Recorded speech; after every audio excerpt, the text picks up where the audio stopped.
Welcome back, ladies and gentlemen. Now it's time for your favorite section, the nation's sharpest opinion. We use this opportunity to do some plain speaking. We use the opportunity to go angular on issues, regardless of who the consequences will be for or what the consequences are. We believe in telling you the absolute unfiltered truth. And you respond very well and very sharply back to me too. Ladies and gentlemen, tonight the truth is that whether the BJP accepts it or not. I repeat, whether the BJP accepts it or not. And I would say that it's in the interest of the BJP to accept it. The fact is that it's become expensive for the Aam Aadmi, the salaried middle class in this country. The middle class used to be and still is, to a great extent, the bedrock of the BJP's support. But has it become expensive for the middle class in this country? Yes, it has. Yes, it has. And you can put out any arguments. I will put out only one argument. Has the cost of LPG cylinders gone up or gone down for the middle class? And the fact of the matter is, it has gone up. Now, I'm not talking only from the time of or the perspective of political consequences, but since political consequences matter for political parties, the fact of the matter is cooking gas LPG prices being hiked by 50 rupees at a time makes it very difficult, ladies and gentlemen, for the common man. 30% of Indian households are classified as middle class, which means people with an average annual household income between 5 lakh and 30 lakh rupees.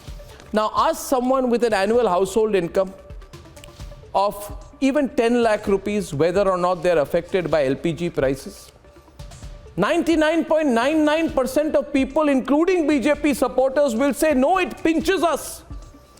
And that is a fact. The BJP must learn this lesson, not just as a consequence of what happened in the Karnataka results, but to say it's a double whammy if people are already feeling the heat because of fuel prices. Now, simple activities like eating out become so much more expensive because of the hike in commercial LPG. Now, viewers, all of this has a direct impact and cost on the savings of Indian households. And I have statistics with me. Indians are saving less. Why are Indians saving less? Savings used to be the strength of the Indian economy, of Indian households, but Indians are forced to spend a lot more. So they're obviously saving a lot less. And the savings of Indian households have fallen to a 3-decade low in the first half of this fiscal year. These are very, very worrying numbers. People are spending, but they are not having enough left over to save, which means at some point of time, it will hit the households in terms of education, the opportunities that they can provide to their loved ones. And the government has to understand that at one point of time it can say, oh, we are being very practical. We are introducing back the subsidy scheme for LPG, which we stopped in 2020. We are introducing it back only and only for the PM Ujjwala beneficiaries. But what this means is that non-subsidized cylinders have increased by 47% from the time the BJP came back to power in 2019, which means today there are 47% of the whole user base which is paying much more for LPG cylinders. And who are these people? These are middle class people. These are middle class people. Many of them, almost all of them, are not the beneficiaries of the PM Ujjwala scheme. And these people have a right to say, things are getting expensive for us. Ladies and gentlemen, in 2022, the government accepted the group of ministers' recommendation to review GST exemption and included items like pre-packed and labeled meat, fish, curd, paneer, honey, and many other staples. What impact does this have? This means that these very staples, milk, paneer, honey, meat, fish, yogurt, all of these things become expensive. And on top of this, the government's levy of a 5% GST also started costing all those availing non-ICU hospital rooms that cost over 5,000 rupees a day more, which means and this was a move that was opposed by the Indian Medical Association, which means in certain categories, if you're hospitalized, you will end up spending more.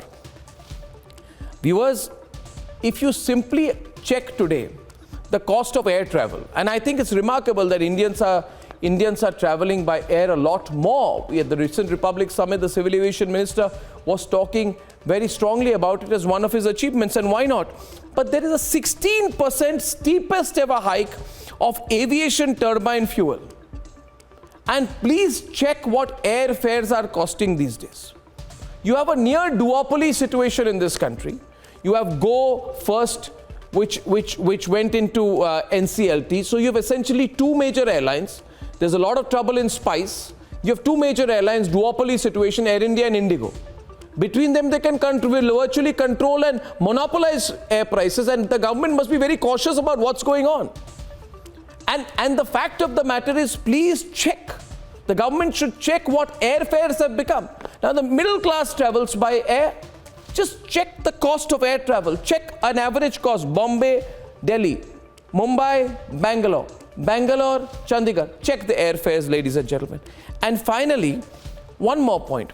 You need to at some point of time say, regardless of elections or not, we need to give some relief. I understand the issues of excise. I understand the issues of foreign payments, of maintaining, payments. But the fact is GST collections are going up, so the government's earning a lot of money. But after announcing a decrease in the excise duty on petrol and diesel in May 2022, the very next month they hiked the excise rates by 5 rupee a litre on petrol and 12 rupees a litre on diesel, which means you mitigated the impact of your own concession. And why is this? Why can't there be a period when the tax-paying salaried middle class of this country is given consistent relief for a period of time by the central government? That will put pressure on state governments also. And I also want to add one more thing. There is no point in saying that let the state governments, this pehle aap culture does not work here. State and central have both got to do it.